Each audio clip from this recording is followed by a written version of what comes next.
David Conill ha treballat en molts àmbits del món audiovisual amb curtmetratges premiats com No deixis que m'enfonsi o Et trencaré a la sang.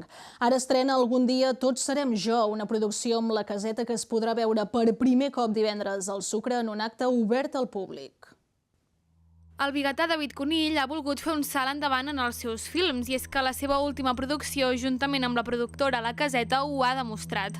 Algun dia tots serem jo són 22 minuts de curtmetratge on Júlia Cervera és la protagonista. La veritat és que la Júlia Cervera és la gran protagonista d'aquesta història perquè és la que porta el fil conductor. Jo pretenc que ella serveixi perquè els que miren el curt s'hi sentin identificats. És un personatge molt fort, molt valent, que fa front a una història fosca, molt fosca, amb punts de gènere de terror, però que no és merament terror, sinó que acaba sent un drama fantàstic. La veritat és que al final és un final molt obert, molt imprevisible, en què tothom hi pot treure les seves conclusions. Jo només faig que donar petits detalls durant el llarg de la història perquè quan s'acabin tothom intenti trencar una mica o arrodonir el que fins aquell moment s'ha vist. I la Júlia en aquest aspecte va molt bé.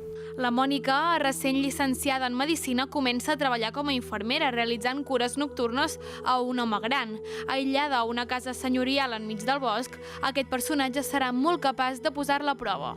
El fet que ella sigui una estudiant de Medicina que va cuidar una persona que està, podríem dir, en els últims dies de vida, doncs és molt, molt important, perquè precisament aquí parlem d'un canvi generacional, de què passa quan estàs a punt de morir, i a partir d'aquí creem aquest fantàstic, perquè una història tradicional dramàtica a mi tampoc m'acabava de fer el pes i m'agrada molt incorporar-hi un fantàstic que ajuda que la història sigui molt normal, propera, però la realitat quan tot això gira per mi és magnífic. Els actors Josep Maria Alejandra, Moja Amazin i Ramon Enric també formen part d'aquest curt, que s'ha rodat tot a Osona.